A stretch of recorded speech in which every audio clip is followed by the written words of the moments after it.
Olá, meus queridos. Nessa solenidade da Santíssima Trindade, nós vamos refletir sobre o Evangelho segundo São João, capítulo 3, versículos 16 a 18. O evangelista São João é conhecido pela sua espiritualidade e a sua simbologia. Então, esse evangelho não é distinto. Só que o capítulo 3 começa com um encontro de Jesus com Nicodemos, que chega de noite escondido para falar com Jesus. Ele vem buscar a verdade sobre quem é Jesus e Jesus o conduz a voltar um pouco na história da salvação para descobrir que Deus, nosso Senhor, não é só um Deus. É um Deus em três pessoas. Uma revelação muito difícil de se fazer, porque Israel tinha acreditado durante toda a sua história que Deus era o único Senhor. Isso continua sendo assim, mas chegou o momento de revelar que Deus é uno e trino, um só Deus em três pessoas. Então, Jesus começa a falar sobre o Espírito. E depois vai chegar na missão do Filho do Homem encarnado. E isso é o que nós vamos ver agora no Evangelho que nós lemos. Então, o contexto é esse, vem do diálogo com Nicodemos e depois Jesus chega a esse discurso, que é um discurso querigmático, que vai falar sobre a essência da nossa fé católica. Então, boa leitura e daqui a pouco nós voltamos para comentar o texto do Evangelho.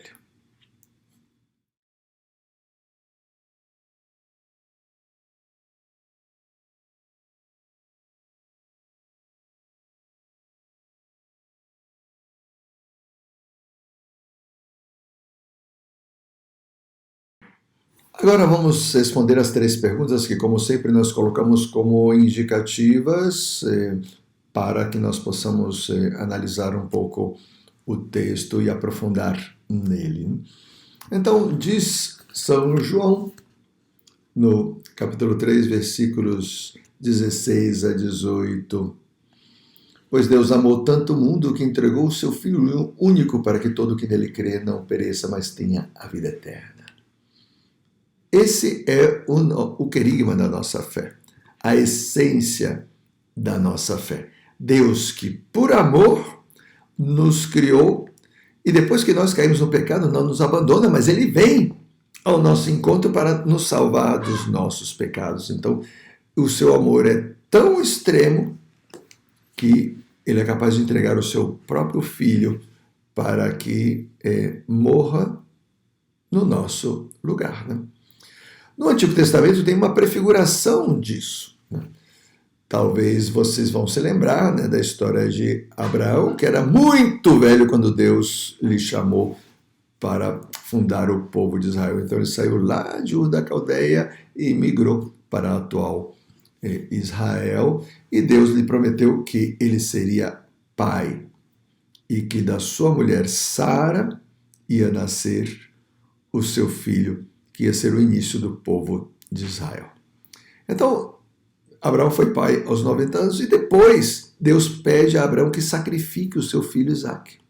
Olha só que coisa. E então, Abraão pega a lenha, pega a faca, pega o fogo e vai com o seu filho pequenino. E o filho pergunta: pai, eu vejo aqui a faca, a lenha, o fogo, mas onde que está? É a vítima. E Abraão responde: Deus proverá, meu filho. E no momento que já Deus indicou o lugar, Abraão amarrou a lenha, amarrou seu filho em cima da lenha, estava com a faca para sacrificar o seu filho, Deus disse: basta. E indicou um cordeiro que estava preso aí nos arbustos, e essa foi a vítima. Essa é uma prefiguração do que ia acontecer com Jesus, o Filho de Deus, que veio ao mundo para morrer numa cruz. A diferença está que, nesse caso, na hora que o filho ia ser sacrificado, Deus não disse basta. Ele realmente foi sacrificado. Jesus realmente morreu na cruz. Então a pergunta que nós fazemos é: por que Deus enviou o seu filho para morrer? Será que Deus é mau?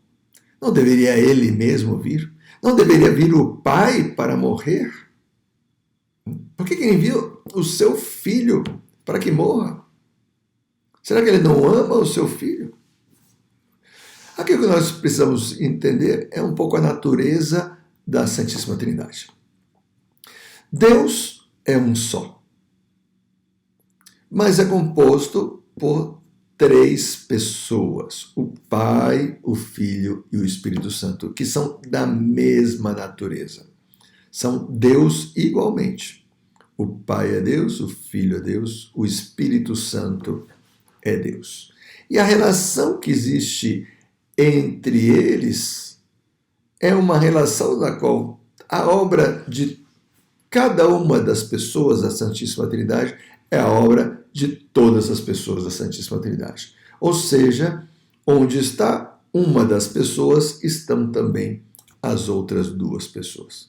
É claro que nós já temos um nó na nossa mente, né? Nós não conseguimos entender isso. Primeiro, não conseguimos entender como é possível que 3 pessoas distintas constituem um só Deus, né? Isso, pois, é ininteligível. Só Deus é assim, né? E menos ainda podemos entender que as pessoas elas realmente são distintas, mas onde uma das pessoas da Santíssima Trindade está atuando, as outras 2 também estão.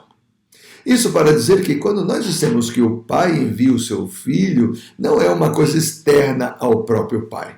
Não é que ele envia outro para morrer no seu lugar. Porque onde está o Filho, aí está o Pai.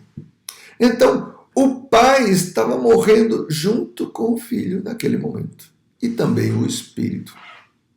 Ainda que a pessoa que se encarnou foi o Filho. Difícil de entender? Impossível de entender. Mas aí, se isso realmente é verdade, então o Pai, ele não é indiferente ao sofrimento do Filho. Ao contrário, ele estava sofrendo o mesmo sofrimento do Filho. Então, ele não é mau. Ele também se ofereceu em sacrifício para morrer junto com o seu Filho. E na segunda pergunta, como a fé em Jesus pode nos salvar? Porque diz o texto, né, que Deus amou tanto o mundo que entregou o seu Filho único para que todo o que nele crer não pereça, mas tenha a vida eterna. Ou seja, basta a nossa fé em Jesus para nos salvar? É tão simples assim? Eu digo, eu creio e então eu não pereço e tenho a vida eterna? Bom, aqui nós também precisamos entender qual é a natureza da fé. A fé ela pode ser vista sobre 2 aspectos, né? A fé enquanto conteúdo, quando nós falamos, né, qual é a nossa fé católica? Então, nós rezamos o creio. O creio é uma oração que nos indica qual é o conteúdo da nossa fé. Creio em Deus, Pai Todo-Poderoso, Criador do céu e da terra, em Jesus Cristo, seu único Filho, nosso Senhor, que foi concebido pelo poder do Espírito Santo, nasceu da Virgem Maria, padeceu sob Pôncio Pilato, e etc. Todo o conteúdo da nossa fé. Mas a fé também tem um segundo significado, que é o significado que o texto está se referindo, que é a fé enquanto virtude.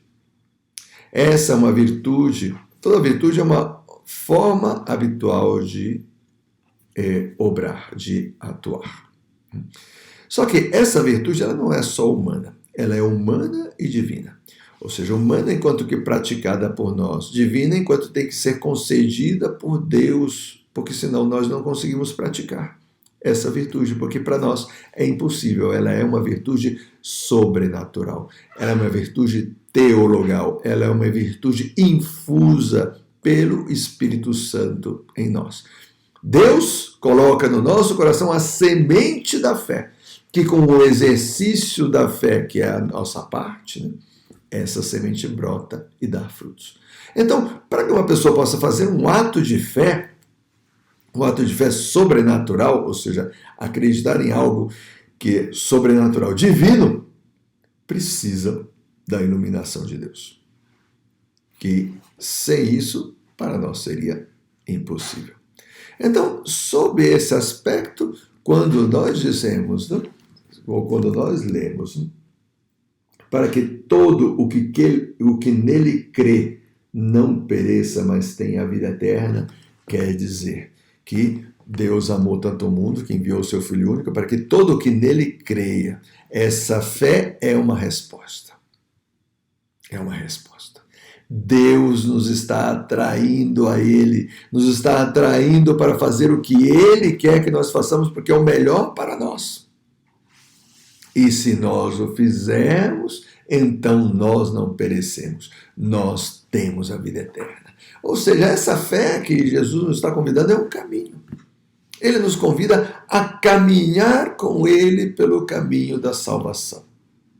Deus veio ao mundo em Jesus Cristo, para que nós possamos caminhar com Ele, atrás dele, e possamos nos salvar. Essa é o motivo, um dos grandes motivos da vinda de Jesus ao mundo.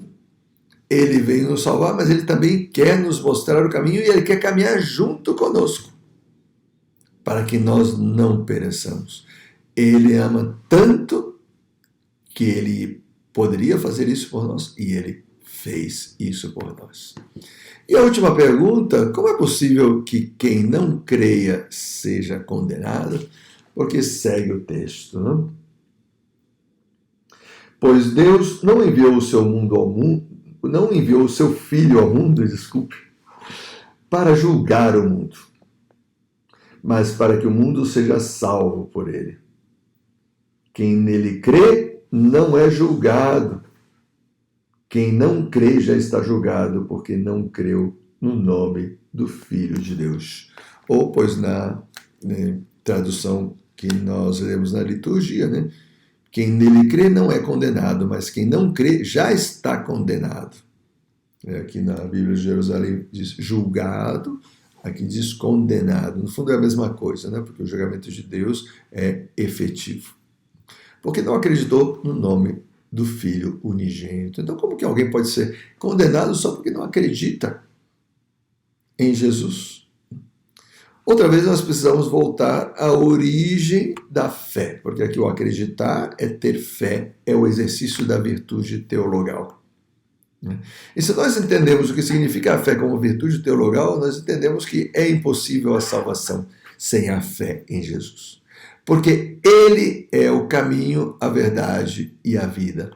Então, Ele veio para nos salvar dos nossos pecados, para nos mostrar o caminho da salvação e para caminhar juntos no caminho da salvação. Se nós não aceitamos nada disso, como podemos nos salvar? Quem pode seguir o caminho da salvação pelas suas próprias forças? Nós somos só humanos. Como seres humanos, nós podemos fazer só atos humanos. Nós não podemos fazer atos sobrenaturais, ou seja, nós não merecemos a eternidade. Os atos sobrenaturais só porque Deus nos permite, graças a que Ele vem ao nosso encontro. Então quer dizer que as pessoas de outras religiões, elas não se salvam? Não é isso que o texto está dizendo.